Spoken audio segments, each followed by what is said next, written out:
नमस्कार। प्रोग्राम अज की गल दे आप सब का बहुत बहुत स्वागत है। प्यारे दर्शकों, घर होवे जां देश, आर्थिक रूप दे विच सही योजनाबंदी जिहड़ी है वो भविख उलीकदी है घर दा जां देश दा जां घर दा जिहड़ा आर्थिक योजनाबंदी दा तरीका हुंदा है उसनूं बजट कहा जाता है। और देश पद्धर दे उत्ते जिहड़ा बजट पेश किया जाता है उस दे नाल देश के वख-वख खेतरां नूं कुछ रियायतां कुछ भी जिहड़ा उन्हां दे बारे च ऐलान जिहड़े ने वो कीते जांदे ने। बीते कल केंद्रीय वित्त मंत्री श्रीमती निर्मला सीतारमन होना ने देश का जिहड़ा सीगा बजट पेश किया। इस बजट दे विच जिथे वख-वख वर्गां दे वास्ते वख-वख ऐलान किए गए ने, उत्थे सनतां दे वास्ते भी काफ़ी जिहड़े ऐलान किए गए ने। सनतां नूं ये बजट किवें प्रभावित करेगा, इस दे बारे च ही अज आपां चर्चा करनी है। और साडे इस प्रोग्राम का विषय जिहड़ा है वो भी है आम बजट 2023 विच सनतां नूं मिलिया उत्साह। इस दे उत्ते चर्चा करने के लिए मेरे नाल स्टूडियो विच माहिर मेहमान वजों हाज़र ने लघु उद्योग भारती के कौमी मीत प्रधान श्री अरविंद धूमल जी और उन्होंने नाल बैठे ने सीनियर पत्रकार श्री राजीव पास्कर जी। धूमल साहब और पास्कर जी, बहुत बहुत स्वागत है स्टूडियो में। धन्यवाद जी। सो अज दे इस प्रोग्राम दे विच चर्चा की शुरुआत करने तो पहला आओ आपां देखते हैं केंद्रीय वित्त मंत्री श्रीमती निर्मला सीतारमन होना वालों संसद दे विच कल बजट पेश करने के दौरान सनतां दे बारे च जो विचार दिते गए सी, आओ उस देखते हैं। पहला credit guarantee for MSMEs. Last year, I proposed revamping of the credit guarantee scheme for the MSMEs. I am happy to announce that the revamped scheme will take effect from 1st April 2023 through infusion of 9,000 crores in the corpus.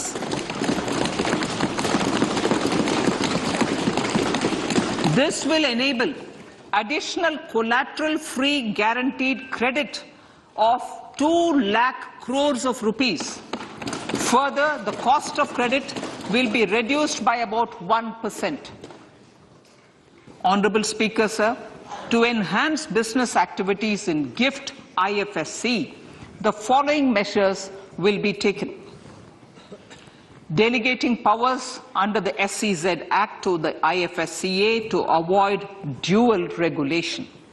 Setting up a single window IT system for registration and approval of IFSCA, SEZ authorities, GSTN, RBI, SEBI and IRDAI.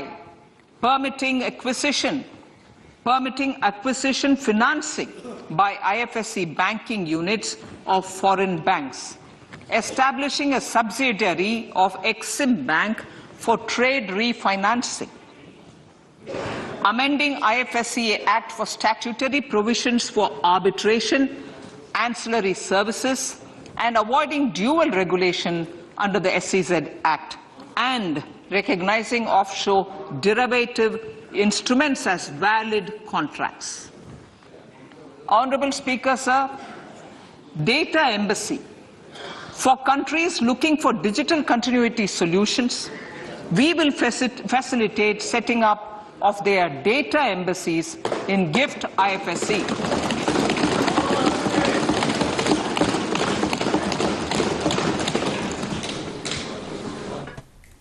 उद्योगों के बारे च budget के कीतियां गई व्यवस्थावां के बारे च असी केंद्रीय वित्त मंत्री होना का जिहड़ा असी भाषण वो सुनिया है। धूमल साहब, सब तो पहले मैं तुहाडे कोल आवांगा कि सनतां के बारे च ये जिहड़ा बजट पेश किया गया इसनूं काफ़ी उत्साहवर्धक दस्सिया जा रहा है। सनतकार होने के नाते तुसीं इस बजट नूं किवें देखदे हो? जिस तरह कहा गया कि ये आज़ादी के अमृत काल का पहला बजट है जी, और इस बजट के विच MSME जिहड़े कि सूक्ष्म लघु ते मध्यम उद्योगिक सैक्टर है उहदे लई अच्छा फंड दिता गया है। कई नवीं योजनावां आरंभ कीतियां गईयां ने जिहदे नाल असीं उद्यमी अर्थात एंटरप्रेन्योर्स वधा सकते हैं जी, रोजगार का सिरजन कर सकते हैं, उत्पादन बढ़ा सकते हैं, GDP बढ़ा सकते हैं। तो जिवें कि देश के माननीय प्रधानमंत्री जी ने कहा है, आशा व्यक्त की है कि आपां भारत को 5वीं तो 3जी अर्थव्यवस्था बनावांगे, उहदे वास्ते सारे प्रावधान दे विच कीते गए ने और उन्हां प्रावधानां दे विच MSME सैक्टर वास्ते प्रावधान कीते गए ने। और बहुत पहली बार ऐसा बजट आया है जिहदे विच रोटी कपड़ा मकान या कल्ली बिजली पानी साढ़े की गल नहीं की गई। उस तो अगे वध के भारत को एक आर्थिक महाशक्ति बनाने के पासे ये बजट लैके जाएगा और देश की प्रतिष्ठा भी स्थापित करेगा, जो उस बजट तो लग रहा है। जी, ਭਾਸਕਰ ਸਾਹਿਬ, ਤੁਸੀਂ ਬੜੀ ਪੈਣੀ ਨਜ਼ਰ ਰੱਖਦੇ ਹੋ ਸਮਾਜ ਦੇ ਵਿੱਚ, ਦੇਸ਼ ਦੇ ਵਿੱਚ ਵਾਪਰਨ ਵਾਲੀਆਂ ਵੱਖ-ਵੱਖ ਘਟਨਾਵਾਂ ਤੇ। ਬਜਟ ਵੀ ਬਹੁਤ ਵੱਡੀ ਇੱਕ ਘਟਨਾ ਕਹਿ ਲਓ ਜਾਂ ਇੱਕ ਪ੍ਰਕਿਰਿਆ ਹੁੰਦੀ ਹੈ ਦੇਸ਼ ਦੇ ਵਿੱਚ, ਜਿਹੜੀ ਇੱਕ ਆਮ ਮਨੁੱਖ ਤੋਂ ਲੈ ਕੇ ਇੱਕ ਬਹੁਤ ਵੱਡੀ ਇੰਡਸਟਰੀ ਤੱਕ ਨੂੰ ਪ੍ਰਭਾਵਿਤ ਕਰਦੀ ਹੈ। ਪੱਤਰਕਾਰ ਦੇ ਤੌਰ ਤੇ ਤੁਸੀਂ ਇਹ ਜਿਹੜਾ ਬਜਟ ਹੈ ਕਿਵੇਂ ਦੇਖਦੇ ਹੋ ਇਸ ਨੂੰ? ਨਾਰਮਲੀ ਬਜਟ ਨੂੰ ਦੋ ਤਰੀਕੇ ਨਾਲ ਲੋਕ ਦੇਖਦੇ ਨੇ। ਇੱਕ ਹੁੰਦੇ ਨੇ ਆਮ ਲੋਕ, ਮਿਡਲ ਕਲਾਸ ਜਿਹਨੂੰ ਆਪਾਂ ਕਹਿੰਦੇ ਆ। ਇਸ ਬਜਟ ਦੇ ਵਿੱਚ ਬਹੁਤ ਸਾਲਾਂ ਤੋਂ ਬਾਅਦ ਮਿਡਲ ਕਲਾਸ ਨੂੰ ਵੀ ਬਜਟ ਦੇਖਣ ਦੇ ਵਿੱਚ ਮਜ਼ਾ ਆਇਆ, ਇੰਟਰਸਟ ਆਇਆ। ਔਰ ਜਦ ਇਨਕਮ ਟੈਕਸ ਦੀ ਸਲੈਬ ਦੇ ਵਿੱਚ ਇੰਨਾ ਵੱਡਾ ਪਰਿਵਰਤਨ ਕੀਤਾ ਗਿਆ, 7.5 ਲੱਖ ਦੀ ਹੁਣ ਤੁਹਾਡੀ ਇਨਕਮ ਹੈਗੀ ਹੈ ਤੇ ਤੁਹਾਨੂੰ ਕਿਸੇ ਵੀ ਤਰੀਕੇ ਦਾ ਕੋਈ ਟੈਕਸ ਨਹੀਂ ਦੇਣਾ। ਵੈਸੇ ਇਹ ਸੀਮਾ 7 ਲੱਖ ਦੀ ਹੈ, ਪਰ 50 ਲੱਖ ਰੁਪਏ 50,000 ਰੁਪਏ ਸਟੈਂਡਰਡ ਡਿਡਕਸ਼ਨ ਅਗਰ ਉਹਦੇ ਵਿੱਚ ਇਨਕਲੂਡ ਕਰ ਦੋ ਤੇ 7.5 ਲੱਖ ਦੀ ਸੀਮਾ ਹੈਗੀ ਹੈ। ਔਰ ਮੇਰੇ ਖਿਆਲ ਨਾਲ 2012 ਤੋਂ ਬਾਅਦ ਲਗਾਤਾਰ ਇਸ ਚੀਜ਼ ਦੀ ਵੇਟ ਹੋ ਰਹੀ ਸੀ ਵੀ ਕਦੀ ਕੋਈ ਮਿਡਲ ਕਲਾਸ ਨੂੰ ਵੀ ਮਿਲੇਗਾ, ਕਿਉਂਕਿ ਬਜਟ ਨੂੰ ਜਦ ਤੁਸੀਂ ਅਗਲੇ ਦਿਨ ਅਖਬਾਰਾਂ ਦੇ ਵਿੱਚ ਪੜ੍ਹਦੇ ਸੀ ਤੇ ਉਹ ਬਜਟ ਸਮਝ ਨਹੀਂ ਆਉਂਦਾ ਸੀ ਆਮ ਆਦਮੀ ਨੂੰ। ਮਾਚਿਸ ਸਸਤੀ, ਤੇਲ ਮਹਿੰਗਾ ਜਾਂ ਇਦਾਂ ਦੀ ਖਬਰਾਂ ਛੱਡ ਕੇ ਛਪਣ ਤੋਂ ਬਾਅਦ ਉਸ ਮਾਚਿਸ ਦੇ ਰੇਟ ਦੇ ਵਿੱਚ ਕਿੰਨਾ ਕੋਈ ਇੰਪੈਕਟ ਪਿਆ ਉਹ ਕਦੀ ਵੀ ਆਮ ਆਦਮੀ ਨੂੰ ਨਹੀਂ ਸਮਝ ਆਇਆ ਸੀ। ਪਰ ਹਾਂ, ਐਤਕੀ ਆਮ ਆਦਮੀ ਬਹੁਤ ਖੁਸ਼ ਨਜ਼ਰ ਆਇਆ ਔਰ ਆਮ ਆਦਮੀ ਨੂੰ ਕੁਝ ਮਿਲਿਆ। ਔਰ ਨਾਲ ਦੇ ਨਾਲ ਉਹ तमाम ਸੈਕਟਰਸ, ਜਿੱਦਾਂ ਧੂਮਲ ਸਾਹਿਬ ਨੇ ਵੀ ਕਿਹਾ ਕਿ ਐਮਐਸਐਮਈ ਇਸ ਬਜਟ ਤੋਂ ਬਾਅਦ ਵਾਕਈ ਉਹਨਾਂ ਦੇ ਕੋਲ ਖੁਸ਼ ਹੋਣ ਦੀ ਵਜ੍ਹਾ ਵੀ ਹੈ। ਔਰ ਜਿੱਥੇ ਤੱਕ ਇੰਡਸਟਰੀ ਦੀ ਗੱਲ ਕਰੀਏ, ਪਹਿਲੀ ਵਾਰ 33% ਕੈਪੀਟਲ ਐਕਸਪੈਂਡੀਚਰ ਨੂੰ ਵਧਾਉਣ ਦੀ ਗੱਲ ਕੀਤੀ ਹੈ। ਭਾਵੇਂ ਇਹਨਾਂ ਨੂੰ ਤੁਸੀਂ ਇਸ ਗੱਲ ਨੂੰ ਤੁਸੀਂ ਚੋਣਾਂ ਨਾਲ ਕਨੈਕਟ ਕਰਕੇ ਦੇਖੋ, ਕਿਉਂਕਿ ਇਸ ਸਰਕਾਰ ਦਾ ਉਹ ਲਾਸਟ ਬਜਟ ਸੀਗਾ। ਹੁਣ ਉਸ ਤੋਂ ਬਾਅਦ ਅਗਲੀ, ਕਿਉਂਕਿ ਨੈਕਸਟ ਈਅਰ 2024 ਦੇ ਵਿੱਚ ਇੰਟਰੀਮ ਬਜਟ ਪੇਸ਼ ਕੀਤਾ ਜਾਏਗਾ ਔਰ ਉਸ ਤੋਂ ਬਾਅਦ ਇੱਕ ਫੁੱਲ ਬਜਟ ਨਵੀਂ ਸਰਕਾਰ ਆ ਕੇ ਪੇਸ਼ ਕਰੇਗੀ। ਇਸ ਬਜਟ ਦੇ ਵਿੱਚ ਤਕਰੀਬਨ ਹਰ ਵਿਅਕਤੀ ਵਾਸਤੇ ਕੁਝ ਨਾ ਕੁਝ ਹੈ। ਜਿੱਥੇ ਤੱਕ ਆਪੋਜੀਸ਼ਨ ਪਾਰਟੀਆਂ ਦੀ ਗੱਲ ਕਰੀਏ ਤੇ ਉਹਨਾਂ ਨੇ ਤੇ ਬਜਟ ਨੂੰ ਕ੍ਰਿਟਿਸਾਈਜ਼ ਕਰਨਾ ਹੀ ਹੁੰਦਾ ਉਹਨਾਂ ਨੂੰ, ਕਿਉਂਕਿ ਲੋਕਾਂ ਨੂੰ, ਆਮ ਲੋਕਾਂ ਨੂੰ ਇਹ ਬਜਟ ਸਮਝ ਨਹੀਂ ਆਉਂਦਾ ਕਿ ਇਹਦੇ ਇੰਪੈਕਟ ਕੀ ਹੋਣ ਵਾਲਾ ਹੈ। ਔਰ ਮੋٹے ਤੌਰ ਤੇ ਹੀ ਤੁਸੀਂ ਅਗਰ 33% ਕੈਪੀਟਲ ਐਕਸਪੈਂਡੀਚਰ ਦੇ ਵਧਾਉਣ ਦੀ ਗੱਲ ਕਰੋ ਤੇ ਕੈਪੀਟਲ ਐਕਸਪੈਂਡੀਚਰ ਵਧਣ ਦਾ ਮਤਲਬ ਹੀ ਇਹ ਹੁੰਦਾ ਹੈ ਕਿ ਸਾਰੇ ਸੈਕਟਰ ਪੋਜ਼ਿਟਿਵਲੀ ਪ੍ਰਭਾਵਿਤ ਹੋਣਗੇ ਔਰ ਦੇਸ਼ ਤਰੱਕੀ ਦੀ ਰਾਹ ਦੇ ਵਿੱਚ ਇੱਕ ਨਵੀਂ ਰਫ਼ਤਾਰ ਫੜੇਗਾ। ਜੀ ਧੂਮਲ ਸਾਹਿਬ, ਜਦੋਂ ਬਜਟ ਪੇਸ਼ ਹੋਣਾ ਹੁੰਦਾ ਹੈ, ਦੇਸ਼ ਦਾ ਲਗਭਗ ਹਰ ਵਰਗ ਜਿਹੜਾ ਹੈ ਉਹਨੂੰ ਬੜੀਆਂ ਉਮੀਦਾਂ ਹੁੰਦੀਆਂ ਨੇ। ਬਹੁਤ ਕੁਝ ਸੋਚਦੇ ਨੇ ਕਿ ਇਸ ਟਾਈਪ ਦਾ ਆਵੇ ਤਾਂ ਉਹਨਾਂ ਨੂੰ ਫਾਇਦਾ ਹੋ ਸਕਦਾ ਹੈ। ਸਨਅਤਕਾਰ ਵੀ ਸੋਚਦੇ ਹੋਣਗੇ ਕਿ ਬਜਟ ਜਿਹੜਾ ਹੈ ਉਹਦੇ ਵਿੱਚ ਕੀ ਵਿਵਸਥਾਵਾਂ ਹੋਣ ਜਿਹੜੀਆਂ ਇੰਡਸਟਰੀ ਨੂੰ ਅੱਗੇ ਲਿਜਾ ਸਕਦੀਆਂ ਹੋਣ। ਜਿਹੜੇ ਸਨਅਤਕਾਰ ਨੇ ਉਹਨਾਂ ਦੀਆਂ ਜੋ ਉਮੀਦਾਂ ਸੀ, ਆਸਾਂ ਸੀ, ਉਹਨਾਂ ਤੇ ਕਿੰਨਾ ਖਰਾ ਉਤਰਿਆ ਇਹ ਬਜਟ? ਬਿਲਕੁਲ ਜੀ, ਜਿਸ ਤਰ੍ਹਾਂ ਭਾਸਕਰ ਸਾਹਿਬ ਨੇ ਕਿਹਾ ਕਿ ਇਸ ਬਜਟ ਤੋਂ ਜਿਹੜੀ ਸਰਕਾਰ ਦੀ ਸੱਤ ਰਿਸ਼ੀ ਦੇ ਰੂਪ ਵਿੱਚ ਪ੍ਰਾਥਮਿਕਤਾਵਾਂ ਚ ਰੱਖਦੇ ਨੇ 7 ਜੀ, ਇਹ ਸਮਾਵੇਸ਼ੀ ਹੈ, ਇਨਕਲੂਸਿਵ ਹੈ। ਉਹਦੇ ਵਿੱਚ ਉਹਨਾਂ ਨੇ 7 ਪੁਆਇੰਟ ਕਵਰ ਕੀਤੇ ਨੇ ਜਿਹੜੇ ਸਮਾਜ ਦੇ ਪ੍ਰਤੀਕ ਵਰਗ ਤੱਕ ਲਾਭ ਪਹੁੰਚਾ ਰਹੇ ਨੇ ਜੀ। ਔਰ ਕਿਉਂਕਿ ਮੈਂ ਇੱਕ ਸੰਗਠਨ ਨਾਲ ਜੁੜੇ, ਲਘੂ ਉਦਯੋਗ ਭਾਰਤੀ ਨਾਲ, ਸਾਡੇ ਅਖਿਲ ਭਾਰਤੀ ਅਧਿਕਸ਼ ਜੀ ਨੇ ਤੇ ਮਹਾਮੰਤਰੀ ਜੀ ਨੇ ਇਹਦੀ ਪ੍ਰੈਸ ਵਿਗਿਆਪਨ ਜਾਰੀ ਕਰਕੇ ਇਹਦਾ ਸਵਾਗਤ ਕੀਤਾ ਬਜਟ ਦਾ। ਔਰ ਇਹਦੇ ਵਿੱਚ ਜੋ ਪ੍ਰੋਵੀਜ਼ਨਸ ਕੀਤੇ ਗਏ ਨੇ, ਲਗਭਗ ਹਰ ਪ੍ਰੋਵੀਜ਼ਨ ਐਮਐਸਐਮਈ ਸੈਕਟਰ ਦੇ ਬੈਨੀਫਿਟ ਵਿੱਚ ਜਾ ਰਿਹਾ ਹੈ, ਕਿਉਂਕਿ ਐਮਐਸਐਮਈ ਸੈਕਟਰ ਸਮਾਜ ਦੇ ਪ੍ਰਤੀਕ ਵਰਗ ਨਾਲ ਜੁੜਿਆ ਹੋਇਆ ਹੈ, ਸਮਾਜ ਦਾ ਪ੍ਰਤੀਕ ਵਰਗ ਨੂੰ ਟੱਚ ਕਰਦਾ ਹੈ। ਜਿੰਨੇ ਸਭ ਤੋਂ ਦੁਰਬਲ, ਕਮਜ਼ੋਰ ਤਬਕੇ ਨੇ ਸਮਾਜ ਦੇ, ਉਹਨਾਂ ਤਬਕਿਆਂ ਦੇ ਲੋਕ ਇਸ ਸੈਕਟਰ ਨਾਲ ਜੁੜੇ ਹੋਏ ਨੇ। ਬੜੇ ਘੱਟ ਪੂੰਜੀ ਨਿਵੇਸ਼ ਦੇ ਨਾਲ ਤੁਸੀਂ ਛੋਟਾ ਉਦਯੋਗ ਸਥਾਪਿਤ ਕਰ ਸਕਦੇ ਹੋ। ਔਰ ਐਮਐਸਐਮਈ ਸੈਕਟਰ ਦੇ ਵਿੱਚ 20% ਤੋਂ ਵੱਧ ਜਿਹੜੀ ਮਾਲਕਾਨਾ ਹੱਕ ਨੇ ਉਹ ਲੇਡੀਜ਼ ਦੇ ਕੋਲ ਹੈ। ਮਤਲਬ ਵੂਮਨ ਜਿਹੜੀ ਸਸ਼ਕਤੀਕਰਨ ਹੈ, ਮਹਿਲਾ ਸਸ਼ਕਤੀਕਰਨ ਵਿੱਚ ਬਹੁਤ ਵੱਡਾ ਯੋਗਦਾਨ ਦਿੰਦੇ ਨੇ। ਔਰ 2/3 ਤੱਕ ਜਿਹੜਾ ਓਬੀਸੀ ਪਿਛੜਾ ਵਰਗ ਹੈ, SC ST ਵਰਗ ਹੈ, ਉਹ ਲੋਕੀ ਦੇ ਨਾਲ ਜੁੜੇ ਹੋਏ ਨੇ। ਅਨਸਕਿਲਡ ਨੂੰ ਸਕਿਲ ਕਰਦਾ। ਔਰ ਜਿਵੇਂ ਮੈਨੂੰ ਦੱਸਿਆ ਨਾ ਕਿ 10 ਲੱਖ ਕਰੋੜ ਰੁਪਏ ਤੱਕ ਦਾ ਜਿਹੜਾ ਇਨਫਰਾਸਟ੍ਰਕਚਰ ਤੇ ਸਪੈਂਡਿੰਗ ਹੈ, ਇਹ ਅਸਲ ਦੇ ਵਿੱਚ 13,70,000 ਕਰੋੜ ਰੁਪਏ ਹੈ। ਇਹਦੇ ਵਿੱਚ ਗ੍ਰਾਂਟ ਇਨ ਏਡ ਵੀ 3,70,000 ਕਰੋੜ ਦੀ ਹੈ, ਅੱਜ ਤੱਕ ਦਾ ਹਾਈਐਸਟ ਹੈ। ਇਹ ਸਾਰੀਆਂ ਚੀਜ਼ਾਂ ਐਮਐਸਐਮਈ ਸੈਕਟਰ ਨੂੰ ਹੀ ਸਪੀਡ ਦੇਣਗੀਆਂ। ਔਰ ਆਉਣ ਵਾਲੇ ਟਾਈਮ ਦੇ ਵਿੱਚ ਜਿਹੜਾ ਕਿ ਅੰਮ੍ਰਿਤ ਕਾਲ ਹੈ, 2047 ਤੱਕ ਪ੍ਰਧਾਨ ਮੰਤਰੀ ਜੀ ਨੇ ਵਿਜ਼ਨ ਰੱਖਿਆ ਹੈ, ਇੱਕ ਦਰਸ਼ਨ ਦਿੱਤਾ ਹੈ, ਤਦ ਤੱਕ ਭਾਰਤ ਨੂੰ ਇੱਕ ਵਿਕਸਿਤ ਰਾਸ਼ਟਰ ਬਣਾਉਣ ਦੇ ਵਿੱਚ ਬਹੁਤ ਹੈਲਪ ਕਰੇਗਾ ਔਰ ਐਮਐਸਐਮਈ ਸੈਕਟਰ ਵੀ ਸਭ ਤੋਂ ਮਹੱਤਵਪੂਰਨ ਰੋਲ ਅਦਾ ਕਰੇਗਾ। ਜੀ ਭਾਸਕਰ ਜੀ, ਇੱਕ ਤਾਂ ਹੁੰਦਾ ਹੈ ਕਿ ਕਿਸੇ ਵੀ ਖੇਤਰ ਨੂੰ, ਕਿਸੇ ਵੀ ਵਰਗ ਨੂੰ, ਜਾਂ ਅਸੀਂ ਗੱਲ ਕਰ ਰਹੇ ਹਾਂ ਸਨਅਤਾਂ ਦੀ, ਸਨਅਤਾਂ ਨੂੰ ਆਰਥਿਕ ਰੂਪ ਦੇ ਵਿੱਚ ਲਾਭ ਦੇ ਦਿੱਤਾ, ਕੁਝ ਉਹਨਾਂ ਨੂੰ ਛੋਟਾਂ ਦੇ ਦਿੱਤੀਆਂ। ਦੂਸਰਾ ਹੁੰਦਾ ਹੈ ਕਿ ਕੋਈ ਸਨਅਤਕਾਰ ਹੁੰਦਾ ਹੈ, ਉਸ ਨੂੰ ਹੋਰ ਵੀ ਕਈ ਪ੍ਰਸ਼ਾਸਨਿਕ ਪ੍ਰਕਿਰਿਆਵਾਂ ਦੇ ਵਿੱਚੋਂ ਨਿਕਲਣਾ ਪੈਂਦਾ ਹੈ। ਕਈ ਵਾਰੀ ਉੱਥੇ ਮੁਸ਼ਕਲਾਂ ਖੜੀਆਂ ਹੋ ਜਾਂਦੀਆਂ ਨੇ, ਉਹਨੂੰ ਸੁਖਾਲਾ ਬਣਾਉਣ ਦੇ ਵਾਸਤੇ ਇਸ ਬਜਟ ਵਿੱਚ ਕੁਝ ਵਿਵਸਥਾ। ਦੇਖੋ, ਜਦ ਅਸੀਂ ਇਹ ਗੱਲ ਕਹਿੰਦੇ ਆ ਨਾ ਕਿ ਐਮਐਸਐਮਈ ਨੂੰ ਜਾਂ ਸਨਅਤਕਾਰਾਂ ਨੂੰ ਇਹ ਲਾਭ ਦਿੱਤਾ, ਇਹ ਲਾਭ ਨਹੀਂ ਹੈ, ਇਹ ਉਦਯੋਗਾਂ ਨੂੰ ਵਿਕਸਿਤ ਕਰਨ ਵਾਸਤੇ ਇੱਕ ਸਕੀਮ ਹੈ। ਬਿਲਕੁਲ। ਹੁਣੇ ਨਿਰਮਲਾ ਸੀਤਾਰਮਨ ਜੀ ਸਕਰੀਨ ਤੇ ਆਏ ਸੀਗੇ, ਉਹਨਾਂ ਨੇ ਇੱਕ ਗੱਲ ਕੀਤੀ ਸੀ, 1 ਡਿਸਟ੍ਰਿਕਟ 1 ਪ੍ਰੋਡਕਟ। ਬਿਲਕੁਲ। ਤੁਸੀਂ ਇਸ ਸਕੀਮ ਦੀ ਗਹਿਰਾਈ ਦੇ ਵਿੱਚ ਜਾਓ ਤੇ ਮੈਨੂੰ ਇਹ ਲੱਗਦਾ ਹੈ ਕੋਈ ਵੀ ਸਨਅਤਕਾਰ ਉਹ ਛੋਟਾ ਹੈ, ਵੱਡਾ ਹੈ, MSME ਹੈ ਜਾਂ ਫਿਰ ਕਿਸੇ ਵੀ ਇੱਕ ਕਿੱਤੇ ਨਾਲ ਜੁੜਿਆ ਹੋਇਆ ਹੈ, ਉਹ ਇਸ ਗੱਲ ਨੂੰ ਸਮਝਦਾ ਹੈ ਕਿ ਇਹਦਾ ਮਤਲਬ ਕੀ ਹੈ। ਫਿਰ ਉਹਨਾਂ ਨੇ ਇਹ ਵੀ ਗੱਲ ਕਹੀ ਹੈ ਕਿ ਉਸ ਪ੍ਰੋਡਕਟ ਦੇ ਹਿਸਾਬ ਨਾਲ ਉਸ ਜ਼ਿਲ੍ਹੇ ਦੇ ਵਿੱਚ ਹੀ ਯੂਨਿਟੀ ਮਾਲ ਬਣਾਉਣ ਦੀ ਵੀ ਤਿਆਰੀ ਹੈ ਜੀ। ਜਦ ਤੁਸੀਂ ਪ੍ਰੋਡਕਟ ਬਣਾਉਂਦੇ ਹੋ ਔਰ ਤੁਹਾਡਾ ਜ਼ਿਲ੍ਹਾ ਉਸ ਪ੍ਰੋਡਕਟ ਬਣਾਉਣ ਦੇ ਵਿੱਚ ਮਾਹਿਰਤਾ ਹਾਸਿਲ ਕਰਦਾ ਹੈ ਔਰ ਇੱਕ ਆਇਡੈਂਟੀਫਾਈਡ ਹੁੰਦਾ ਹੈ ਕਿ ਵੀ ਇਸ ਜ਼ਿਲ੍ਹੇ ਦੇ ਵਿੱਚ ਇਹ ਪ੍ਰੋਡਕਟ ਬੜਾ ਵਧੀਆ ਤਰੀਕੇ ਨਾਲ ਬਣਾਇਆ ਜਾਂਦਾ ਹੈ ਔਰ ਜਦ ਤੁਸੀਂ ਯੂਨਿਟੀ ਮਾਲ ਦੀ ਵੀ ਬਣਾਉਣ ਦੀ ਗੱਲ ਕਰਦੇ ਹੋ ਤੇ ਉੱਥੇ ਬਾਇਰ ਵੀ ਆਉਂਦਾ ਹੈ ਔਰ ਸਭ ਤੋਂ ਜ਼ਿਆਦਾ ਮੁਸ਼ਕਿਲ ਕਿਸੇ ਵੀ ਸਨਅਤਕਾਰ ਨੂੰ ਆਉਂਦੀ ਹੈ ਆਪਣੀ ਚੀਜ਼ ਨੂੰ ਬਣਾ ਕੇ ਉਹਨੂੰ ਠੀਕ ਰੇਟ ਤੇ ਵੇਚਣਾ। ਬਿਲਕੁਲ। ਔਰ ਜੇ ਬਾਇਰ ਵੀ ਉਸ ਡਿਸਟ੍ਰਿਕਟ ਦੇ ਵਿੱਚ ਵੀ ਅਵੇਲੇਬਲ ਹੋ ਜਾਏ ਮੈਨੂੰ ਲੱਗਦਾ ਕਿ ਸਭ ਤੋਂ ਵੱਡੀ ਸਮੱਸਿਆ ਉਸ ਸਨਅਤਕਾਰ ਦੀ, ਕਿਉਂਕਿ ਤੁਸੀਂ ਕੀਤੀ ਲਾਭ ਦੀ ਗੱਲ, ਲਾਭ ਕਿਸੇ ਬਿਜ਼ਨਸ ਨੂੰ ਚੱਲਦੇ ਰੱਖਣ ਵਾਸਤੇ ਉਹਨੂੰ ਵਧਣ ਵਾਸਤੇ ਬਹੁਤ ਜ਼ਰੂਰੀ ਹੁੰਦਾ ਹੈ। ਉਹ ਵਰਕਿੰਗ ਕੈਪੀਟਲ ਦੇ ਰੂਪ ਵਿੱਚ ਇਹ ਸਰਕਾਰਾਂ ਇੱਕ ਪ੍ਰੋਵੀਜ਼ਨ ਕਰਦੀ ਹੁੰਦੀ, ਜਿਹੜਾ ਲੋਨ ਗਾਰੰਟੀ ਸਕੀਮ ਜਿਹੜੀ MSME ਵਾਸਤੇ MSME ਵਾਸਤੇ ਕੱਢੀ ਹੈ ਉਹ ਪਹਿਲੇ ਵੀ ਸੀ, ਉਹਨੂੰ ਹੁਣ ਐਕਸਟੈਂਡ ਕਰ ਦਿੱਤਾ ਗਿਆ। ਉਸ ਐਕਸਟੈਂਡ ਕਰਨ ਦੀ ਵਜ੍ਹਾ ਹੀ ਹੈ ਕਿ ਬਿਨਾਂ ਕਿਸੇ ਗਾਰੰਟੀ ਤੋਂ ਜੇ ਤੁਹਾਨੂੰ ਸਰਕਾਰ ਲੋਨ ਦੇ ਰਹੀ ਹੈ, ਵਰਕਿੰਗ ਕੈਪੀਟਲ ਦੇ ਰਹੀ ਹੈ, ਤੇ ਫਿਰ ਤੁਸੀਂ ਮਿਹਨਤ ਕਰਕੇ ਆਪਣੇ ਪ੍ਰੋਡਕਟ ਦੇ ਵਿੱਚ ਇਨਵੈਂਸ਼ਨ ਕਰਕੇ ਇਨੋਵੇਸ਼ਨ ਕਰਕੇ ਤੁਸੀਂ ਅੱਗੇ ਵਧ ਸਕਦੇ ਹੋ। ਸਰਕਾਰ ਨੇ ਇੱਕ ਪਲੇਟਫਾਰਮ ਦੇਣਾ ਹੁੰਦਾ ਹੈ, ਉਸ ਪਲੇਟਫਾਰਮ ਨੂੰ ਤੁਸੀਂ ਯੂਜ਼ ਕਰਕੇ ਅੱਗੇ ਕਿੰਨਾ ਵਧਦੇ ਹੋ। ਕਿਉਂਕਿ ਮੇਰੀ ਕਈ ਵਾਰ ਬਹੁਤ ਸਾਰੇ ਇੰਡਸਟਰੀਜ਼ ਨਾਲ ਗੱਲ ਵੀ ਹੁੰਦੀ ਹੈ ਜੀ, ਉਹ ਕਹਿੰਦੇ ਨੇ ਕਿ ਸਰਕਾਰ ਦੀ ਪਾਲਿਸੀਜ਼ ਨੂੰ ਸਮਝ ਕੇ ਅੱਗੇ ਵਧਣਾ ਇਹ ਕਿਸੇ ਵੀ ਇੰਡਸਟਰੀਜ਼ ਵਾਸਤੇ ਸਭ ਤੋਂ ਵੱਡਾ ਜ਼ਰੂਰੀ ਕਦਮ ਹੁੰਦਾ ਹੈ। ਦਿੱਕਤ ਐਵੇਂ ਕਿ ਕਈ ਵਾਰ ਇੰਡਸਟਰੀਜ਼ ਨੂੰ ਆਪਣੇ ਵਾਸਤੇ ਕੀਤੀ ਹੋਈ ਅਨਾਉਂਸਮੈਂਟ ਦੀ ਸਮਝ ਨਹੀਂ ਆਉਂਦੀ ਤੇ ਉਹਨਾਂ ਨੂੰ ਮਿਡਲਮੈਨ ਇੰਟਰਪ੍ਰੀਟੇਸ਼ਨ ਕਰਕੇ ਦੱਸਦੇ ਨੇ ਕਿ ਤੁਸੀਂ ਇੱਥੋਂ ਇਸ ਚੀਜ਼ ਨੂੰ ਲੈ ਸਕਦੇ ਹੋ, ਇੱਥੋਂ ਇਸ ਚੀਜ਼ ਨੂੰ ਲੈ ਸਕਦੇ ਹੋ।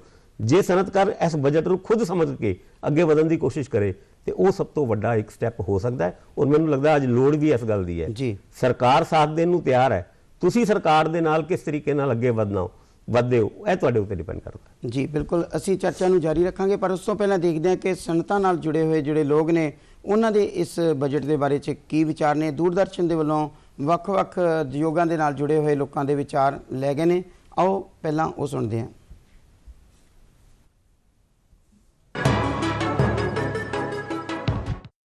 बजट ओवरऑल ठीक है जी, अच्छा रहा है। इलेक्शन ईयर भी आ रहा है, इंडिया की जो इकॉनमी है वर्ल्ड में one of the best economies चल रही है। वेस्टर्न वर्ल्ड का तो बहुत बुरा हाल है और IMF ने भी प्रेडिक्शन दी है कि 2023 में इंडिया फिर फास्टेस्ट ग्रोइंग इकॉनमी रहेगा। इंफ्रा पे बहुत स्पेंड है, स्किल डेवलपमेंट पे भी ऑल ओवर इंडिया का स्पेंड एक अच्छा है। गवर्नमेंट का डेफिनेटली जो प्लान लग रहा है और दिख भी रहा है कि एक जो कमिटमेंट है कि ये जो ग्रोथ साइकिल चल रहा है इंडिया का और उसको बरकरार रखना है, मेंटेन रखना है। ऑफ कोर्स इलेक्शन ईयर करके थोड़ा सेफ साइड तो प्ले करती है government, but overall I would say pretty nice budget. हरेक सैक्टर ਨੂੰ ਕੁਛ ਨਾ ਕੁਛ ਦੇਣ ਦਾ ਯਤਨ ਕੀਤਾ ਗਿਆ। ਸਮਾਲ ਸਕੇਲ ਸੈਕਟਰ ਨੂੰ 1% ਰਿਲੈਕਸੇਸ਼ਨ ਮਿਲੀ ਆ ਇੰਟਰਸਟ ਦੇ ਵਿੱਚ, ਔਰ ਜਿਹੜੇ ਕੋਵਿਡ ਅਫੈਕਟਡ ਯੂਨਿਟਸ ਨੇ ਉਹਨੂੰ 95% ਰੀਵਰਸਮੈਂਟ ਦੀ ਗੱਲ ਹੋਈ ਹੈ। ਔਰ ਉਹਦੇ ਨਾਲ ਜਿਹੜੇ ਕੁਝ ਇੰਪੋਰਟ ਡਿਊਟੀਜ਼ ਆ ਉਹ ਘਟਾਈਆਂ ਗਈਆਂ ਨੇ। ਸਭ ਤੋਂ ਵੱਡੀ ਗੱਲ ਜਿਹੜੀ ਅਸੀਂ ਸਮਝਦੇ ਹਾਂ, ਜਿਹੜੀ ਚੰਗੀ ਗੱਲ ਜਿਹਨੂੰ ਵੈਲਕਮ ਕਰਦੇ ਹਾਂ, ਇੱਕ ਤਾਂ ਇਹ ਆ ਕਿ ਜਿਹੜੇ ਬੇਘਰੇ ਲੋਕਾਂ ਨੂੰ 3 ਕਰੋੜ ਮਕਾਨ ਦਿੱਤੇ ਜਾਣੇ ਆ ਨਵੇਂ ਹੋਰ, ਉਹ ਮੈਂ ਸਮਝਦਾ ਕਿ ਸਮਾਜ ਨੂੰ ਉੱਚਾ ਚੱਕਣ ਲਈ ਬੜਾ ਜ਼ਰੂਰੀ ਹੈ। ਇਹਦੇ ਨਾਲ ਰੋਡ ਇਨਫਰਾਸਟਰਕਚਰ ਦਾ ਜਿਹੜਾ 35,000 ਕਰੋੜ ਰੁਪਇਆ ਹੋਰ ਰੱਖਿਆ ਗਿਆ ਉਹ ਵੈਲਕਮ ਹੈ। ਜਿਹੜੀ ਸਕ੍ਰੈਪ ਪਾਲਿਸੀ ਆਉਣੀ ਆ 1 ਅਪ੍ਰੈਲ ਤੋਂ ਇੰਪਲੀਮੈਂਟ ਹੋ ਜਾਣੀ ਆ, ਉਹ ਸਾਡੇ ਆਟੋ ਸੈਕਟਰ ਨੂੰ, ਸਟੀਲ ਸੈਕਟਰ ਨੂੰ ਪ੍ਰੋਤਸਾਹਨ ਦੇਊਗੀ। Long term growth oriented budget ਹੈ। ਇਹਦੇ 'ਚ ਕੁਝ ਚੰਗੇ ਪੁਆਇੰਟ ਸਰਕਾਰ ਨੇ ਕੀਤੇ। ਇੱਕ ਤਾਂ ਜਿਹੜਾ ਇੰਪਲਾਈਜ਼ ਦਾ ਇਨਕਮ ਟੈਕਸ ਘਟਾ ਦਿੱਤਾ, ਉਹਦੀ ਸਲੈਬ ਵਧਾ ਦਿੱਤੀ ਹੈ। ਉਹਦੇ ਨਾਲ ਇੰਡਸਟਰੀ ਨੂੰ ਕੋਈ ਡਾਇਰੈਕਟ ਬੈਨੀਫਿਟ ਨਹੀਂ, ਪਰ ਜਿਹੜੇ ਇੰਪਲਾਈਜ਼ ਸਾਡੇ ਆ ਉਹਨਾਂ ਨੂੰ ਬੈਨੀਫਿਟ ਹੋਏਗਾ। ਉਹਨਾਂ ਦੀ स्पेंडिंग ਵਧੇਗੀ, मार्केट की डिमांड बढ़ेगी। इंडिविजुअल्स को उन्होंने काफ़ी राहत दी है इसमें, जो स्मॉल लेवल पे बेसिकली जिनकी इनकम 15 लाख रुपए तक है, अब जिनकी इनकम 7 लाख रुपए तक है उनको रिवेट बढ़ाकर उन्होंने कर दी है और टैक्स उनका पेएबल ज़ीरो होएगा।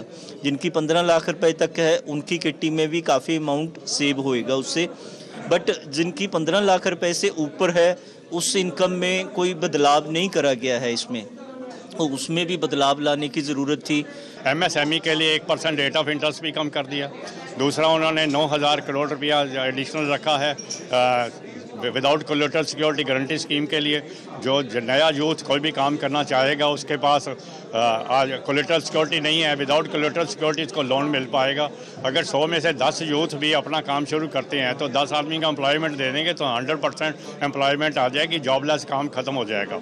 तो ये बहुत अच्छी सारी चीज़ें हैं।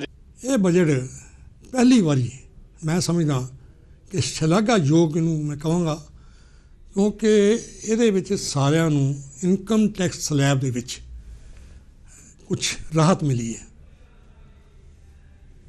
ਇਹਦੇ ਨਾਲ ਸਾਡੇ ਨੈਸ਼ਨਲਿਸਟਾਂ ਦੇ ਖਾਸ ਕਰਕੇ ਆਮ ਪਬਲਿਕ ਦੇ ਚਿਹਰੇ ਤੇ ਵੀ ਰੌਣਕ ਆਈ ਹੈ।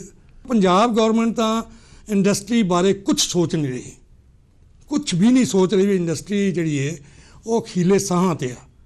तो जे तुसी इंडस्ट्री नूं उत्साह दोगे तो मेरा ख्याल है भी इत्थे इंप्लॉयमेंट भी ज़्यादा मिलेगी, साढ़े बच्चे बहुत फॉरन कंट्री च भी नहीं जाणगे। यही मेरी गवर्नमेंट अगे रिक्वेस्ट है। ਸੰਤਾਂ ਦੇ ਬਾਰੇ 'ਚ ਜੋ ਬਜਟ ਦੇ ਵਿੱਚ ਵਿਵਸਥਾਵਾਂ ਨੇ ਉਹਦੇ ਬਾਰੇ 'ਚ ਅਸੀਂ ਵੱਖ-ਵੱਖ ਸੰਤਾਂ ਨਾਲ ਜੁੜੀਆਂ ਹੋਈਆਂ ਸ਼ਖਸੀਅਤਾਂ ਦੇ ਵਿਚਾਰ ਸੁਣੇ ਨੇ। ਤੁਮਲ ਜੀ, ਜਿਸ ਤਰ੍ਹਾਂ ਕੋਵਿਡ ਕਾਲ ਦੇ ਦੌਰਾਨ ਅਸੀਂ ਦੇਖਿਆ ਹੈ ਹਰ ਖੇਤਰ ਪ੍ਰਭਾਵਿਤ ਹੋਇਆ ਸੀ, ਇੰਡਸਟਰੀ ਵੀ ਵੱਡੇ ਪੱਧਰ ਤੇ ਪ੍ਰਭਾਵਿਤ ਹੋਈ ਸੀ।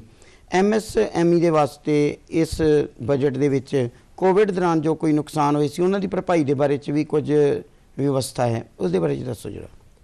ਤੁਸੀਂ ਬਿਲਕੁਲ ਠੀਕ ਕਿਹਾ। ਕੋਵਿਡ ਦੇ ਦੌਰਾਨ ਲਘੂ ਉਦਯੋਗ ਭਾਰਤੀ ਨੇ ਸਰਕਾਰ ਤੋਂ ਡਿਮਾਂਡ ਕੀਤੀ ਸੀ ਕਿ ਕਿਉਂਕਿ 1.5 ਮਹੀਨਾ ਲੋਕਡਾਊਨ ਲੱਗਾ ਰਿਹਾ ਸੀ, ਬਹੁਤ ਸਟ੍ਰਿਕਟ ਸੀ ਇੰਡੀਆ ਦੇ ਵਿੱਚ, ਤੇ ਅਸੀਂ ਸਰਕਾਰ ਨੂੰ ਉਸ ਵੇਲੇ ਵੀ ਕਿਹਾ ਸੀਗਾ ਕਿ ਜਦੋਂ ਇੰਡਸਟਰੀ ਚਾਲੂ ਕਰਨੀ ਹੈ ਸਿਰਫ ਚਲਾਉਣ ਵਾਸਤੇ ਪੈਸੇ ਚਾਹੀਦੇ ਨੇ, ਮਾਰਕੀਟ ਤੋਂ ਪੈਸੇ ਆਣੇ ਨਹੀਂ, ਸਭ ਕੁਝ ਬੰਦ ਪਿਆ ਹੈ ਜੀ। ਤੇ ਉਹਦੇ ਵਾਸਤੇ ਸਰਕਾਰ ਕੋਈ ਫੰਡ ਮੰਗਿਆ ਸੀ, 2.5-3 ਲੱਖ ਕਰੋੜ ਦੀ ਡਿਮਾਂਡ ਕੀਤੀ ਸੀ ਔਰ ਸਰਕਾਰ ਨੇ ਸਾਡੀ ਉਸ ਡਿਮਾਂਡ ਨੂੰ ਮੰਨਿਆ ਸੀ। 2,80,000 ਕਰੋੜ ਦਾ ਪੈਕੇਜ ਵੀ ਉਸ ਵੇਲੇ ਸਾਨੂੰ ਪੈਕੇਜ ਦੀ ਐਡਵਾਂਸਿਸ ਮਿਲੇ ਸੀਗੇ ਔਰ ਉਹਦੇ ਵਿੱਚ ਐਕਸਟਰਾ ਕੋਈ ਗਾਰੰਟੀ ਨਹੀਂ ਸੀ ਲਈ ਗਈ, ਐਗਜ਼ਿਸਟਿੰਗ ਲਿਮਿਟਸ ਤੇ 20% ਦਿੱਤਾ ਸੀ ਉਹਨਾਂ ਨੇ। ਤੇ ਉਹਦੇ ਵਿੱਚ ਉਹਦੇ ਕਰਕੇ ਜਿਹੜਾ ਅਰਥ ਵਿਵਸਥਾ ਪਈਆ ਚੱਲਿਆ ਉਸ ਵੇਲੇ, ਜਿਹਦੇ ਕਰਕੇ ਅੱਜ ਇੰਡੀਆ ਫਾਸਟੈਸਟ ਗਰੋਇੰਗ ਇਕਨੋਮੀ ਹੈ। ਸਰਕਾਰ ਦਾ ਦੂਰਦਰਸ਼ਤਾ ਵਾਲਾ ਉਹ ਸਟੈਪ ਸੀਗਾ ਇੱਕ ਜੀ। ਤੇ ਇਸ ਵਕਤ ਵੀ ਸਰਕਾਰ ਨੇ, ਮੈਂ ਦੇਖ ਰਿਹਾ ਸੀ, ਕਾਫੀ ਪ੍ਰੋਵੀਜ਼ਨ ਹੈ ਕਿਉਂਕਿ ਡਿਟੇਲ ਬਜਟ ਦੀ ਆ ਰਹੀਆਂ ਨੇ ਕਾਫੀ ਹੁਣ। ਤੇ ਇਹਦੇ ਵਿੱਚ ਇੱਕ ਤਾਂ ਕਿਹਾ ਗਿਆ ਕਿ ਜਿਹੜੇ MSME ਦੀ ਪੇਮੈਂਟ ਨਹੀਂ ਕਰਨਗੇ ਉਹ ਜਦ ਤੱਕ ਐਕਚੁਅਲ ਪੇਮੈਂਟ ਨਹੀਂ ਕਰਨਗੇ ਉਹਨੂੰ ਕਟੌਤੀ ਇਨਕਮ ਟੈਕਸ ਨਹੀਂ ਮਿਲੇਗੀ ਜੀ। ਤੇ ਕਿਉਂਕਿ ਛੋਟੇ ਸੰਤਾਂ ਦਾ ਪੈਸਾ ਫਸਿਆ ਹੁੰਦਾ, ਪੇਮੈਂਟ ਨਹੀਂ ਆਉਂਦੀ, ਇਸ ਕਰਕੇ ਸੰਤਾਂ ਮਰ ਜਾਂਦੀਆਂ ਨੇ, ਬਿਮਾਰ ਹੋ ਜਾਂਦੀਆਂ ਨੇ ਜੀ। ਇੱਕ ਬੈਂਕ ਦੇ ਵਿਆਜ ਦੀ ਗੱਲ ਕੀਤੀ ਗਈ ਹੈ, ਬੈਂਕ ਇੰਟਰਸਟ ਦੀ ਗੱਲ ਤਾਂ ਹੁੰਦੀ ਹੈ। ਤੀਸਰਾ, ਜਿਨ੍ਹਾਂ ਲੋਕਾਂ ਨੇ ਆਪਣੀ ਕਮਿਟਮੈਂਟ ਪੂਰੀ ਨਹੀਂ ਕਰ ਪਾਏ ਸੀਗੇ ਉਸ ਦੌਰਾਨ, ਤੇ ਸਰਕਾਰ ਨੇ ਕਿਹਾ ਕਿ 95% ਤੱਕ ਪੈਸਾ ਰਿਫੰਡ ਕੀਤਾ ਜਾਣਾ ਹੁੰਦਾ। ਇਹ ਤਿੰਨੋਂ ਚੀਜ਼ਾਂ ਗਵਰਨਮੈਂਟ ਨੇ ਇਹ ਫਿਊਚਰ ਓਰੀਐਂਟਡ ਨੇ ਔਰ ਬੜੇ ਪ੍ਰੈਕਟੀਕਲ ਸਟੈਪਸ ਲਏ ਨੇ। ਤੇ ਜਿਹੜੀ ਆਪਾਂ ਪਿੱਛੇ ਹੁਣੇ ਗੱਲ ਕਰ ਰਹੇ ਸੀਗੇ ਕਿ ਸਮਾਵੇਸ਼ੀ ਵਿਕਾਸ ਹੈਗਾ, ਇਹਨਾਂ ਨੇ ਬੜੀ ਅੱਛੀ ਯੋਜਨਾ ਸ਼ੁਰੂ ਕੀਤੀ ਹੈ ਬਜਟ, ਵਿਸ਼ਵਕਰਮਾ ਕੌਸ਼ਲ सम्मान ਜੀ। ਜਿਹੜੇ ਗ੍ਰਾਮੀਣ ਖੇਤਰਾਂ ਵਿੱਚ ਸਾਡੇ ਆਰਟੀਜ਼ਨਸ ਨੇ, ਕਰਾਫਟਸਮੈਨ ਨੇ, ਸ਼ਿਲਪਕਾਰ ਹੁੰਦੇ ਨੇ, ਕੱਪੜੇ ਦਾ ਉਹਦਾ ਲੱਕੜੀ ਦਾ ਕੰਮ ਕਰਦੇ ਨੇ, ਲੋਹੇ ਦਾ ਕੰਮ ਕਰਦੇ ਨੇ, ਇਹਨਾਂ ਦੇ ਪ੍ਰੋਡਕਟਸ ਦੀ ਸਕਿੱਲ ਡਿਵੈਲਪਮੈਂਟ ਵਾਸਤੇ, ਬ੍ਰਾਂਡਿੰਗ ਵਾਸਤੇ, ਮਾਰਕੀਟਿੰਗ ਫਾਈਨਾਂਸ ਵਾਸਤੇ ਸਰਕਾਰ ਪੂਰਾ ਸਹਿਯੋਗ ਕਰੇਗੀ। ਇਹ ਵੀ ਨੀਤੀ ਗਵਰਨਮੈਂਟ ਲਿਆ ਰਹੀ ਹੈ ਤੇ ਸਰਕਾਰ ਹਰ ਤਰੀਕੇ ਨਾਲ ਬਿਲਕੁਲ ਛੋਟੇ ਤੋਂ ਛੋਟੇ ਹਰ ਵਰਗ ਤੱਕ ਪਹੁੰਚ ਕੇ, ਕਿਉਂਕਿ MSMEs ਮਾਈਕਰੋ ਤੋਂ ਲੈ ਕੇ ਮੀਡੀਅਮ ਤੱਕ, ਸੂਖਮ ਲਘੂ ਤੇ ਮੱਧਮ ਸਭ ਨੂੰ ਕਵਰ ਕਰਦਾ ਹੈ ਤੇ ਸਰਕਾਰ ਹਰ ਜਗ੍ਹਾ ਉਹਨਾਂ ਨੂੰ ਲਾਭ ਪਹੁੰਚਾਉਣ ਦਾ ਪ੍ਰਯਾਸ ਕਰ ਰਹੀ ਹੈ, ਉਹਨਾਂ ਤੱਕ ਪਹੁੰਚਣ ਦਾ ਪ੍ਰਯਾਸ ਕਰ ਰਹੀ ਹੈ ਜੀ। ਭਾਸਕਰ ਜੀ, ਕਿਸੇ ਵੀ ਬਜਟ ਤੋਂ ਉਮੀਦਾਂ ਹੁੰਦੀਆਂ ਨੇ ਕਿ ਰੁਜ਼ਗਾਰ ਕਿੰਨਾ ਪੈਦਾ ਹੋਏਗਾ।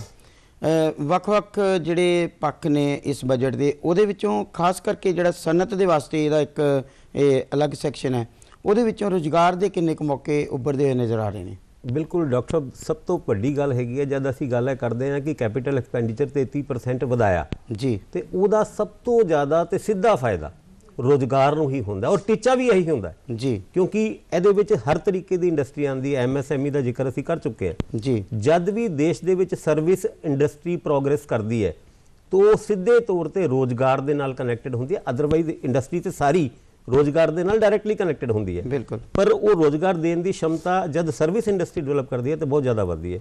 ਤੁਸੀਂ ਅਗਰ ਬਜਟ ਨੂੰ ਧਿਆਨ ਵਿੱਚ ਦੇਖੋ ਤੇ ਕੈਪੀਟਲ ਐਕਸਪੈਂਡੀਚਰ ਕਿੱਥੇ ਕੀਤਾ ਜਾ ਰਿਹਾ ਜਾਂ ਕਿੱਥੇ ਪ੍ਰੋਵੀਜ਼ਨ ਰੱਖਿਆ ਜੀ। 에ਅਰਪੋਰਟਸ ਦੀ ਗੱਲ ਕੀਤੀ ਹੈ, ਐਜੂਕੇਸ਼ਨ ਦੀ ਗੱਲ ਕੀਤੀ ਹੈ, ਡਿਫੈਂਸ ਦੀ ਤਾਂ ਚਲੋ ਗੱਲਾਂ ਹੁੰਦੀਆਂ ਹੀ ਰਹਿੰਦੀਆਂ ਔਰ ਡਿਫੈਂਸ ਦੇ ਵਿੱਚ ਬੜਾ ਵਧੀਆ ਬਜਟ ਐਤਕੇ ਦਿੱਤਾ ਔਰ ਉਹਨਾਂ ਸਾਰੀ ਗੱਲਾਂ ਦੇ ਬਾਵਜੂਦ ਜਿਸ ਤਰੀਕੇ ਨਾਲ ਇਹ 42 ਲੱਖ ਕਰੋੜ ਰੁਪਏ ਦਾ ਟੋਟਲ ਬਜਟ ਪ੍ਰੈਜ਼ੈਂਟ ਕੀਤਾ ਹੈ ਜੀ, ਉਹਦੇ ਨਾਲ ਸਮਾਜ ਦੇ ਵਿੱਚ, ਇਕਨੋਮੀ ਦੇ ਵਿੱਚ ਅਨਐਮਪਲੋਇਮੈਂਟ ਨੂੰ ਦੂਰ ਕਰਨ ਵਾਸਤੇ ਕਿਸ ਤਰੀਕੇ ਨਾਲ ਅੱਗੇ ਵਧਿਆ ਜਾ ਸਕਦਾ ਹੈ, ਉਹਨਾਂ ਸਾਰੀਆਂ ਗੱਲਾਂ ਦਾ ਇੰਟਰਕਨੈਕਸ਼ਨ ਹੈਗਾ। ਔਰ ਓਵਰਆਲ ਅਸੀਂ ਅਗਰ ਇਸ ਬਜਟ ਦੀ ਗੱਲ ਕਰੀਏ ਤਾਂ ਮੈਨੂੰ ਇਹ ਲੱਗਦਾ ਹੈ ਬਜਟ ਬਹੁਤ ਅੱਛਾ ਹੈ ਔਰ ਜਿਸ ਟੀਚੇ ਨਾਲ, ਕਿਉਂਕਿ ਸਰਕਾਰਾਂ ਦਾ ਫਰਜ਼ ਵੀ ਹੁੰਦਾ, ਡਿਊਟੀ ਵੀ ਹੁੰਦੀ ਹੈ ਔਰ ਉਹਨਾਂ ਦਾ ਇੱਕ ਆਪਣੇ ਆਪ ਵਿੱਚ ਰਿਸਪੌਂਸਿਬਿਲਿਟੀ ਵੀ ਹੁੰਦੀ ਹੈ ਕਿ ਅਸੀਂ ਆਪਣੀ ਕਾਰਗੁਜ਼ਾਰੀ ਨੂੰ ਕਿੱਦਾਂ ਅੱਗੇ ਲੈ ਕੇ ਜਾਣਾ ਹੈ। ਔਰ 2023 ਖਾਸ ਕਰਕੇ ਕੇਂਦਰ ਸਰਕਾਰ ਵਾਸਤੇ ਬੜਾ ਇੱਕ ਇੰਪੋਰਟੈਂਟ ਮਾਈਲਸਟੋਨ ਸੀਗਾ, ਜਿਹਦੇ ਵਿੱਚ ਸਰਕਾਰ ਨੂੰ ਉਹ ਦੱਸਣਾ ਸੀਗਾ ਕਿ ਉਹਨਾਂ ਦਾ ਟੀਚਾ ਕੀ ਹੈ ਔਰ ਅੱਗੇ ਪੂਰੇ ਦੇਸ਼ ਨੂੰ ਉਹ ਕਿੱਦਾਂ ਵਧਾ ਕੇ ਲੈ ਕੇ ਜਾਣਾ ਚਾਹੁੰਦੇ ਹੈ। ਉਹਦੇ ਵਿੱਚ ਇਸ ਬਜਟ ਦੇ ਰਾਹੀਂ ਸਕਸੈਸਫੁਲ ਹੋਏ। ਬਾਕੀ ਸੂਬੇ ਦੀ ਸਰਕਾਰਾਂ ਦੀ ਆਪੋਜੀਸ਼ਨ ਪਾਰਟੀ ਦੀ ਗੱਲ ਮੈਂ ਇੱਕ ਵਾਰ ਫੇਰ ਕਰਨਾ ਚਾਹੂੰਗਾ। ਹੁੰਦਾ ਕੀ ਹੈ ਕਿ ਜਿਸ ਤਰ੍ਹਾਂ ਪੰਜਾਬ ਦੀ ਗੱਲ ਕਰੀਏ, ਪੰਜਾਬ ਸਰਕਾਰ ਨੇ ਇਸ ਬਜਟ ਨੂੰ ਇਸ ਕਰਕੇ ਕ੍ਰਿਟੀਸਾਈਜ਼ ਕੀਤਾ ਕਿ ਅਸੀਂ 1000 ਕਰੋੜ ਰੁਪਏ ਪੁਲਿਸ ਦੀ ਮਾਡਰਨਾਈਜੇਸ਼ਨ ਵਾਸਤੇ ਮੰਗੇ ਸੀਗੇ, ਸਾਨੂੰ ਨਹੀਂ ਮਿਲੇ। ਅਸੀਂ 1125 ਕਰੋੜ ਰੁਪਏ ਇਸ ਕਰਕੇ ਮੰਗੇ ਸੀ ਕਿ ਪਰਾਲੀ ਦੇ ਮੈਨੇਜਮੈਂਟ ਦੀ ਗੱਲ ਕੀਤੀ ਜਾਏ। ਇਹਨਾਂ ਦੋਨਾਂ ਮੁੱਦਿਆਂ ਦੇ ਉੱਤੇ ਤੇ ਸਰਕਾਰ ਕੇਂਦਰ ਦੇ ਕੋਲ ਪਹਿਲੇ ਜਾ ਚੁੱਕੀ ਸੀ ਔਰ ਉਹਨਾਂ ਨੇ ਕੇਂਦਰ ਨੇ ਵੀ ਆਪਣਾ ਜਵਾਬ ਇਹਨਾਂ ਮੁੱਦਿਆਂ ਦੇ ਉੱਤੇ ਦੇ ਦਿੱਤਾ ਸੀਗਾ। ਪਰ ਇਸ ਬਜਟ ਤੋਂ ਉਹ ਐਕਸਪੈਕਟ ਚੀਜ਼ਾਂ ਕਰਨਾ ਜਿਹਦੇ ਉੱਤੇ ਪਹਿਲੇ ਹੀ ਨਾ ਹੋ ਚੁੱਕੀ ਹੈ, ਉਹ ਆਪਣੇ ਆਪ ਵਿੱਚ ਹੁਣ ਤੁਸੀਂ ਕਹੋ ਕਿ ਮੈਂ ਤੁਹਾਡੇ ਕੋਲੋਂ ਇਹ 100 ਰੁਪਏ ਮੰਗਣਾ, ਤੁਸੀਂ ਮੈਨੂੰ ਪਹਿਲੇ ਮਨਾ ਕਰ ਚੁੱਕੇ ਹੋ।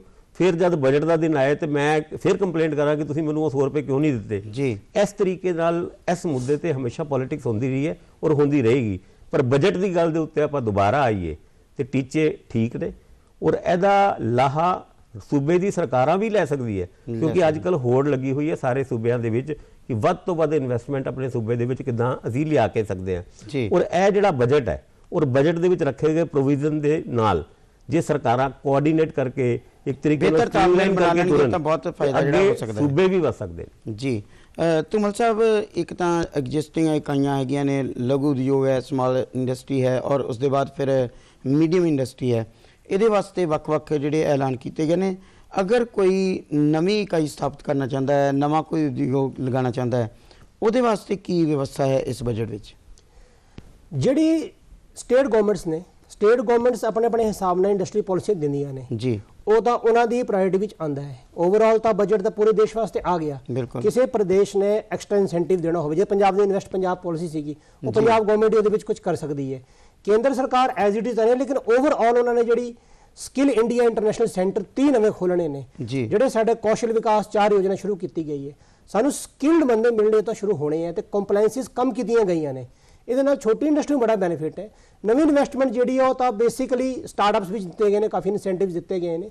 ਅਸੀਂ ਐਮਐਸਐਮਈ ਸੈਕਟਰ ਵਾਸਤੇ ਵੀ ਸਰਕਾਰ ਕੋ ਕੰਟੀਨਿਊਸਲੀ ਡਿਮਾਂਡ ਕਰਦੇ ਹਾਂ ਕਿ ਸਟਾਰਟਅਪਸ ਦੇ ਬੇਸ ਤੇ ਹੀ ਕੀਤਾ ਜਾਏ, ਕਿਉਂਕਿ ਬੇਸਿਕਲੀ ਸਾਡਾ ਕੰਸਰਨ ਮੈਨੂਫੈਕਚਰਿੰਗ ਸੈਕਟਰ ਦੇ ਨਾਲ ਹੈ ਔਰ ਜਿਹਨੂੰ ਐਤਕੀ ਬੈਨੀਫਿਟ ਤਾਂ ਕਾਫੀ ਦਿੱਤੇ ਗਏ ਨੇ।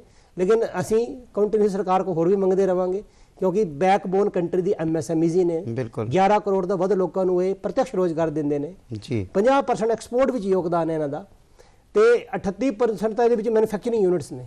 ਔਰ ਅੱਗੇ ਗੱਲ ਕਰੇ ਚੁੱਕੀ ਆਪਾਂ, ਸਮਾਜ ਦਾ ਸਭ ਤੋਂ ਕਮਜ਼ੋਰ ਵਰਗ ਇਹਦੇ ਨਾਲ ਜੁੜਿਆ ਹੋਇਆ ਹੈ। ਇਸ ਕਰਕੇ ਗਵਰਨਮੈਂਟ ਨੇ ਬੜੀਆਂ ਅੱਛੀਆਂ ਚੀਜ਼ਾਂ ਕੀਤੀਆਂ ਹੈ ਔਰ ਅੱਗੇ ਵੀ ਗਵਰਨਮੈਂਟ ਨੂੰ ਇਹ ਫੀਡਬੈਕ ਦਿੰਦੇ ਰਵਾਂਗੇ ਕਿ ਨਵੀਂ ਇੰਡਸਟਰੀ ਜ਼ਰੂਰ ਬਣਾਓ, ਐਗਜ਼ਿਸਟਿੰਗ ਵਾਸਤੇ ਵੀ ਜੋ ਇਸ ਤਰ੍ਹਾਂ ਕੀਤਾ ਹੈ ਇਹ ਸਟੈਪਸ ਲੈਂਦੇ ਰਹਿਣ। ਪਾਸਕ ਜੀ, ਅੰਤਰਰਾਸ਼ਟਰੀ ਪੱਧਰ ਦੇ ਉੱਤੇ ਭਾਰਤ ਜਿਹੜਾ ਹੈ ਇਸ ਵੇਲੇ ਉਦਯੋਗਿਕ ਮਾਮਲੇ 'ਚ ਕਿੱਥੇ ਖੜਾ ਹੈ ਔਰ ਇਸ ਬਜਟ ਤੋਂ ਬਾਅਦ ਕੀ ਪੋਜੀਸ਼ਨ ਜਿਹੜੀ ਹੈ ਉਹ ਹਾਸਲ ਕਰਨ ਦੇ ਕਾਬਲ ਬਣ ਸਕੇਗਾ? ਥੋੜੇ ਸ਼ਬਦਾਂ 'ਚ। ਕਾਫੀ ਸਾਲਾਂ ਤੋਂ ਤੁਸੀਂ ਦੇਖਿਆ ਹੋਵੇਗਾ ਕਿ ਪ੍ਰਧਾਨ ਮੰਤਰੀ ਨਰਿੰਦਰ ਮੋਦੀ ਉਹਨਾਂ ਕੌਮਾਂਤਰੀ ਪੱਧਰ ਤੇ ਆਪਣੀ ਇਕਨੋਮੀ ਨੂੰ ਕਿਸ ਤਰਫ ਦੇਖਣਾ ਚਾਹੁੰਦੇ ਨੇ ਉਹਦਾ ਜ਼ਿਕਰ ਕਰਦੇ ਨੇ ਔਰ ਅਸੀਂ ਉਸ ਵੱਲ ਤੁਰ ਵੀ ਰਹੇ ਹਾਂ। ਪਿਛਲੇ 15 ਅਗਸਤ ਦੇ ਭਾਸ਼ਣ ਦੇ ਵਿੱਚ ਪ੍ਰਧਾਨ ਮੰਤਰੀ ਨੇ ਇੱਕ ਗੱਲ ਕਹੀ ਸੀ, 25 ਸਾਲਾਂ ਬਾਅਦ ਯਾਨੀ 2047 ਤੱਕ ਭਾਰਤ ਇੱਕ ਵਿਕਸਿਤ ਦੇਸ਼ ਹੋਏਗਾ, ਜਿਹਦੇ ਵਾਸਤੇ ਟੀਚੇ ਇੱਕ ਕਰਨ ਦੀ ਲੋੜ ਹੈ, ਕੋਆਰਡੀਨੇਸ਼ਨ ਕਰਨ ਦੀ ਲੋੜ ਹੈ, ਟੀਮ ਵਰਕ ਦੀ ਲੋੜ ਹੈ ਔਰ ਇਕੱਠੇ ਹੋ ਕੇ ਅਗਰ ਅਸੀਂ ਉਸ ਤਰਫ ਵਧੀਏ ਤੇ ਇਹ ਟੀਚਾ ਕੋਈ ਮੁਸ਼ਕਿਲ ਨਹੀਂ ਹੈ। ਉਸ ਟੀਚੇ ਦੇ ਕਰਕੇ ਹੀ ਅੱਜ ਇਹ ਬਜਟ ਉਸ ਟੀਚੇ ਨੂੰ ਪੂਰਾ ਕਰਨ ਦੀ ਕੋਸ਼ਿਸ਼ ਕਰੇਗਾ। ਜਿਵੇਂ ਵੱਖ-ਵੱਖ ਵਰਗਾਂ ਦੇ ਵੱਲੋਂ ਸਲਾਇਆ ਜਾ ਰਿਹਾ ਹੈ ਇਸ ਬਜਟ ਜਿਹੜਾ ਹੈ, ਤਾਂ ਉਮੀਦ ਹੈ ਕਿ ਪ੍ਰਧਾਨ ਮੰਤਰੀ ਹੋਣਾ ਦਾ ਜਿਹੜਾ ਸੁਪਨਾ ਹੈ ਦੇਸ਼ ਨੂੰ ਨੰਬਰ 1 ਇਕਾਨਮੀ ਬਣਾਉਣਾ ਪੂਰੇ ਵਰਲਡ ਦੇ ਵਿੱਚ, ਉਹ ਜਲਦੀ ਹੀ ਪੂਰਾ ਹੋਏਗਾ। ਸਾਡੇ ਪ੍ਰੋਗਰਾਮ ਦਾ ਸਮਾਂ ਇੱਥੇ ਖਤਮ ਹੈ, ਸੋ ਅੱਜ ਦੀ ਚਰਚਾ ਨੂੰ ਵੀ ਅਸੀਂ ਇੱਥੇ ਵਿਰਾਮ ਦਿੰਦੇ ਹਾਂ। ਧੂਮਲ ਸਾਹਿਬ, ਭਾਸਕਰ ਜੀ, ਤੁਸੀਂ ਸਟੂਡੀਓ ਵਿੱਚ ਆਏ ਔਰ ਅੱਜ ਦੇ ਵਿਸ਼ੇ ਦੇ ਉੱਤੇ ਆਪਣੇ ਵਿਚਾਰ ਦਿੱਤੇ, ਤੁਹਾਡਾ ਬਹੁਤ ਬਹੁਤ ਧੰਨਵਾਦ। ਔਰ ਪਿਆਰੇ ਦਰਸ਼ਕੋ, ਤੁਸੀਂ ਸਾਡੇ ਪ੍ਰੋਗਰਾਮ ਨਾਲ ਜੁੜੇ, ਤੁਹਾਡਾ ਵੀ ਬਹੁਤ ਬਹੁਤ ਧੰਨਵਾਦ।